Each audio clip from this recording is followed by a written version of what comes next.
ശ്രീ ശ്യാംരാജ്, അന്വേഷണത്തിൽ എവിടെയാണ് കുഴപ്പം എന്ന് സർക്കാർ ചോദിച്ചാലോ? കാരണം സർക്കാരിന്റെ നേതൃത്വത്തിലുള്ള അന്വേഷണമല്ല, ഈ സർക്കാരിന്റെ കീഴിലുള്ള ഉദ്യോഗസ്ഥരാണ് അന്വേഷണ കമ്മിറ്റിയിലെ അന്വേഷണ സംഘത്തിലെ അംഗങ്ങൾ എന്നുള്ളത് ശരിയാണ്. പക്ഷേ ഹൈക്കോടതി കൃത്യമായി മോണിറ്റർ ചെയ്യുന്ന പ്രോബാണ്. ഹൈക്കോടതിക്ക് അതുകൊണ്ട് തന്നെ സ്വാഭാവികമായും അക്കാര്യത്തിൽ ഉത്തരവാദിത്വം ഉണ്ട്. ഇവിടെ ഇപ്പോൾ കുറ്റപത്രം കൊടുക്കുന്നത് വരെ നമ്മളൊരു കൺക്ലൂഷനിലേക്ക് എത്തുന്നതിൽ താമസം, അല്ലെങ്കിൽ കൺക്ലൂഷൻ എത്താൻ നമ്മൾ അതുവരെ കാത്തിരിക്കുന്നതല്ലേ ഏറ്റവും ഉചിതം? അഭിലാഷ്, ഇതിനകത്തൊരു നമ്മൾ കഴിഞ്ഞ 4 മാസമായിട്ട് ഇത് വിഷയം ചർച്ച ചെയ്തുകൊണ്ടിരിക്കും. അപ്പോൾ ഇതിനകത്ത് Shri Naushad M L A പറഞ്ഞ് എനിക്ക് വളരെ കാര്യം പറഞ്ഞാൽ അതിനകത്ത് ചിരിക്കാൻ വേണ്ടി പാടില്ലെങ്കിൽ ചിരി വന്നൊരു കാര്യം, ബില്ല് മാറണമെങ്കിൽ വരെ ഡിവിഷൻ ബെഞ്ചിൻ്റെ പെർമിഷൻ വേണമെന്ന്. ശബരിമലയിലെ സ്വർണം മൊത്തം എടുത്തുകൊണ്ട് പോയി, സ്വർണം മൊത്തം അവിടെ നിന്ന് എടുത്തുകൊണ്ട് പോയിട്ടും ബില്ല് മാറണമെങ്കിൽ വരെ ഡിവിഷൻ ബെഞ്ചിൻ്റെ പെർമിഷൻ എന്ന് വെച്ചാൽ അങ്ങനെയൊന്നും അല്ലാന്ന്. ശബരിമലയിൽ നിന്ന് ഈ പത്മകുമാറിനെ പോലെയുള്ള ഇവരുടെ മുൻ എം എൽ എ, ഇവരുടെ നേതാക്കന്മാരൊക്കെ ചേർന്നിട്ട് സ്വർണം വരെ കൊള്ള ചെയ്തു. ഇവിടുത്തെ പ്രശ്നം എന്താ? കുറ്റപത്രം കൊടുക്കാൻ വേണ്ടി വൈകി എന്നുള്ള ചെറിയ കാര്യമാണോ? കുറ്റപത്രം കൊടുക്കാൻ വൈകിയത് കൊണ്ട് എന്താണ് സംഭവിച്ചത്? എനിക്ക് തോന്നുന്നു ഈ 9-ാം തീയതി എന്താണ് ഉണ്ണികൃഷ്ണൻ പോറ്റി പുറത്തിറങ്ങാൻ വേണ്ടിയിട്ട് പോവാണ്, ഈ ഫെബ്രുവരി 9-ാം തീയതി കുറ്റപത്രം കൊടുത്തില്ലെങ്കിൽ. അപ്പൊ ഈ കേസിന്റെ സ്ഥിതി എന്താവും? അതായത് ശബരിമലയിൽ നിന്ന്, ഈ രാജ്യത്തെ തന്നെ ഏറ്റവും പ്രധാനപ്പെട്ട ക്ഷേത്രത്തിൽ നിന്ന് സ്വർണം കൊള്ള ചെയ്തിട്ട്, ആ കൊള്ള ചെയ്തത് എങ്ങനെയാണെന്നോ എവിടേക്കെന്നോ എന്തെന്നോ അറിയാതിരിക്കുന്ന സമയത്ത് അതിലെ മുഖ്യപ്രതി പുറത്തിറങ്ങാൻ വേണ്ടി പോകുന്ന സാഹചര്യം ആരാണ് ഉണ്ടാക്കിയത്? അത് SIT അല്ലേ? അതിൽ നിന്ന് അങ്ങനെ ഒഴിഞ്ഞു മാറാൻ വേണ്ടി പറ്റുന്നത്? ഇനി ശ്രീകുമാർ എന്ന് പറയുന്ന വ്യക്തിക്ക് ആദ്യം ഈ കിട്ടിയപ്പോഴത്തേക്ക് കോടതി എന്താ ചോദിച്ചത്? ദിവസം 10-90 ആയില്ലേ? ഈ 90 ദിവസമായിട്ടും ഉണ്ണികൃഷ്ണൻ പോറ്റിയെയും ശ്രീകുമാറിനെയും തമ്മിൽ ബന്ധിപ്പിക്കുന്ന ഒരു തെളിവ് പോലും നിങ്ങൾക്ക് ഹാജരാക്കാൻ വേണ്ടി പറ്റില്ലേ എന്ന് ചോദിച്ചത് കോടതിയാണ്. അപ്പോൾ SITക്ക് തെറ്റ് പറ്റിയിട്ടില്ലെന്ന് പറയാൻ വേണ്ടി പറ്റുമോ? അവരെ നമ്മളൊന്ന് ചോദ്യം ചെയ്യാൻ വേണ്ടി, പൊതുജനങ്ങൾക്ക് സംശയം തോന്നാൻ വേണ്ടിയിട്ട് പാടില്ല എന്ന് പറയാൻ വേണ്ടിയിട്ട് പറ്റുമോ? പിന്നെ ഇപ്പം നിലവിലെ ഇടതുപക്ഷം എന്താണ് ചെയ്തുകൊണ്ടിരിക്കുന്നത്? കമ്മ്യൂണിസ്റ്റ് പാർട്ടിയുടെ ആൾക്കാർ വന്നിട്ട്, ചാനലുകൾ വന്നിട്ട് എന്താണ് പറഞ്ഞുകൊണ്ടിരിക്കുന്നത്? അവർ ഈ കേസുമായിട്ട് ബന്ധപ്പെട്ടിട്ട് ഉണ്ണികൃഷ്ണൻ പോറ്റി അറസ്റ്റ് ചെയ്തപ്പോൾ, പത്മകുമാറിനെ അറസ്റ്റ് ചെയ്തപ്പോൾ, വാസുവിനെ അറസ്റ്റ് ചെയ്തപ്പോൾ ഇവർ പറഞ്ഞ സർക്കാരിന്റെ വിജയമാണെന്നാണ്. നിങ്ങളുടെ ആർക്കൈവ്സിൽ നിന്ന് പഴയ ഡിബേറ്റൊക്കെ, പഴയതല്ല 1-2 മാസം മുമ്പുള്ള ഡിബേറ്റ് എടുത്ത് നോക്കൂ.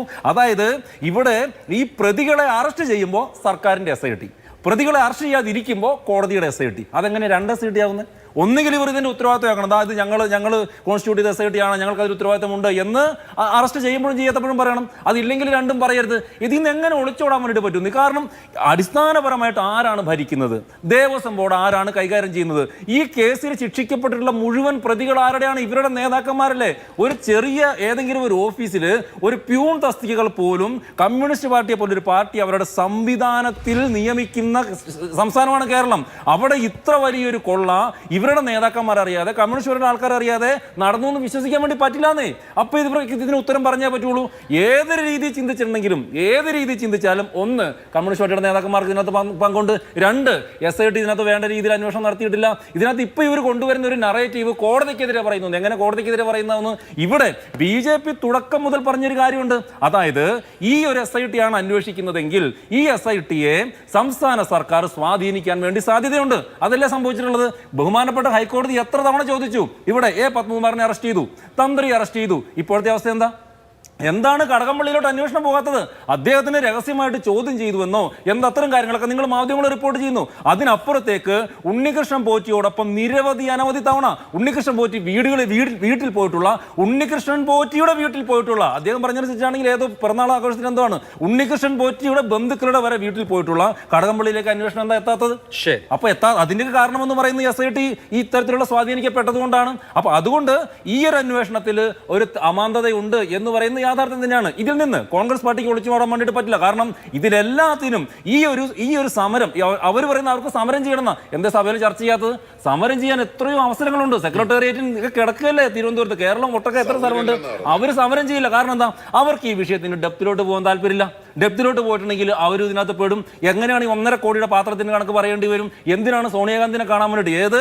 ഇവിടുത്തെ അടൂർ പ്രകാശ് പറഞ്ഞൊരു കാര്യം കൂടിയുണ്ട്. അതായത് അദ്ദേഹം പറഞ്ഞത്, ഉണ്ണികൃഷ്ണൻ പോറ്റി പറയുകയാണ് ശ്രീമതി സോണിയാഗാന്ധിയുടെ അപ്പോയിന്റ്മെന്റ് എനിക്ക് കിട്ടി. അപ്പോൾ ഈ കോൺഗ്രസിന്റെ നേതാവാരാ? ഈ കോൺഗ്രസിന്റെ കേരളത്തിലെ സമുന്നതനായിട്ടുള്ള നേതാവായിട്ടുള്ള അടൂർ പ്രകാശിനോട് പോറ്റി പറയുന്നു സോണിയാഗാന്ധിയുടെ അപ്പോയിന്റ്മെന്റ് കിട്ടിയെന്ന്. അപ്പോൾ ഇവർ തമ്മിലുള്ള ബന്ധം എന്താ? അല്ലെങ്കിൽ പോറ്റിയെ സോണിയാഗാന്ധിയുടെ അടുത്ത് എത്തിച്ചതാരാ? ഇതിന്റെ ഉത്തരം കോൺഗ്രസ് പാർട്ടി പറയേണ്ടി വരും.